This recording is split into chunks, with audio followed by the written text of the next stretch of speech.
what's up guys, Benny here, and welcome to another Call of Duty Warzone video, and the Season 4 Reloaded update is here, with some of the biggest changes to the game's meta since the game came out. This is going to definitely change the weapons that you want to be using on a more regular basis, because they've even gone ahead and changed how some attachments behave, which was how we made weapons become better all-rounders. And I'll be giving you some tips on how to get the most out of the changes, so make sure to stay tuned. Also, 76% of you watching this video right now are not subscribed to the channel, so make sure to subscribe and you'll get better at Warzone. I promise. Well, the day is finally here. The Grau has been nerfed, and quite drastically too. What made the Grau so good was the fact that it had no recoil whatsoever and was so easy to use at all ranges. You could comfortably take on a sniper just by tap firing and they wouldn't stand a chance, as they wouldn't be able to get a shot off. But there have been 3 changes to the Grau to make it not as overpowered. First of all, they've put a damage range reduction. This means you're not going to be able to take enemies down at a distance as easily. Once again, helping to make other assault rifles and snipers viable. Then they've done a slight increase to high frequency recoil. This means that you'll no longer just be able to hold down the trigger and the Grau won't go anywhere. It will require a bit more skill to use, but once again, for me, that means there are probably better assault rifle choices like the Kilo 141, which now behaves very similar to the Grau, but has a faster time to kill because of its fire rate. Then the final change that was made to the Grau in this patch is they've reduced the recoil compensation and decreased the damage range that you get from the Archangel and Nexus barrels. But what we can safely say is that Warzone will no longer be filled with just players using the Grau, which can only be a good thing. But if you're looking for what assault rifle to use next, I'd definitely recommend either the Kilo 141 or the M13, which have got very similar weapon behaviors to what the Grau used to be like, but just not quite as powerful. But the Grau isn't the only meta weapon that got nerfed in this latest update. Everyone's favorite SMG, the Mp5, has also been hit with the nerf hammer. Though the nerf definitely isn't as bad as the Grau. It just makes the Mp5 more of an SMG and can definitely make an argument for the Fennec or even the P90 to start being used a bit more. The Mp5 has had its overall damage range decreased, but the biggest nerfs came from the 10mm ammo, which I don't see as a huge issue, as I always ran the 45 round mag anyway. But the 10mm rounds have also had damage range reduced, long range damage reduced, and also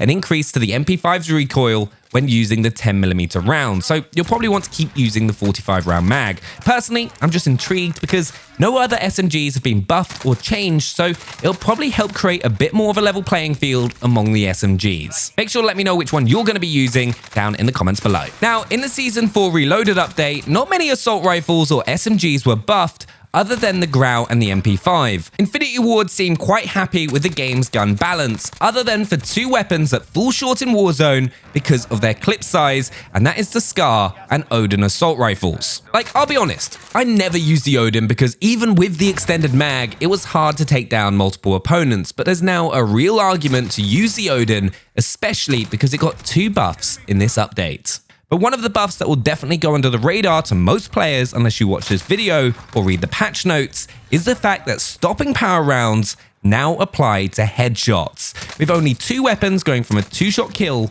to a 1-shot kill. And yeah, you got it right. The Odin with stopping power rounds will be a 1-shot headshot kill, which is ridiculous, meaning if your team ever finds stopping power rounds, whoever is using the Odin needs to make sure that they get them, because it will single-handedly win you gunfights in more open areas of the map. Then there are a couple of other small changes made. The FAL had a close range damage shelf added with 1-hit headshot kill potential, which could make it a usable gun, because the biggest issue with guns like the FAL in Warzone is they're just not consistent or have as fast a time to kill as the automatic weapons, which you're really going to want to be using. Then the AK-47 got an increased aim down sight speed, and the CR-56 AMX had its damage range decreased, which is designed to help snipers perform better in long distance fights, because the CR-56 was, like the Grau, a bit of a beast. Well, a new sniper wasn't the only change with the Modern Warfare Season 4 Reloaded update. They've also given snipers some pretty significant buffs. First of all, the AX-50 now has an increased damage range, meaning if you're hitting those body shots at a distance, you'll be able to take players down in 2 shots rather than 3, which does make a big difference.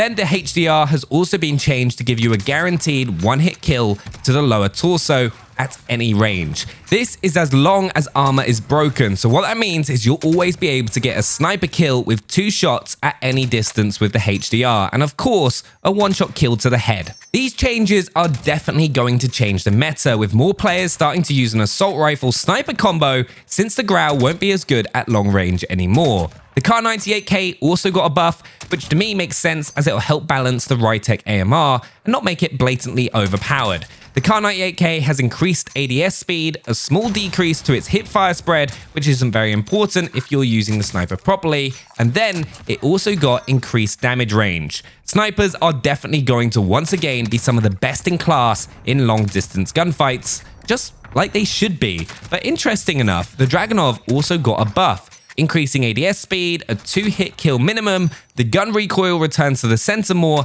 and it also has a faster fire rate. I'll be honest, this is going to be really interesting to see if it makes the Dragunov usable, because it was horrific before this update. Let me know what you think down in the comments. Also, shotgun slugs got a big buff, but I still don't think they'll make the cut if I'm perfectly honest. They've had increased projectile velocity, reduced ADS spread, added dynamic hip spread. Then shotgun slugs have also had increased damage range and increased lower torso damage. So you're actually going to be able to kill someone with a pump shotgun rather than being beaten at close range by pretty much every other gun in the entire game. But for me, one of the biggest changes, because it's going to change a lot of gun builds in this game, is the changes made to the no stock attachment. What it'll now do is increase your gun's recoil as well as decrease your aim down sight aiming steadiness, which is going to drastically make a gun worse. So you'll probably no longer want to use the no stock on your M4 or Fennec and even the Bruin, because one thing you don't want with an automatic weapon is increased recoil. You'll be better off with that loss of mobility that you gain from the no stock attachment in the first place. Something that I'm especially happy with this update, because it's going to help avoid any confusion in the future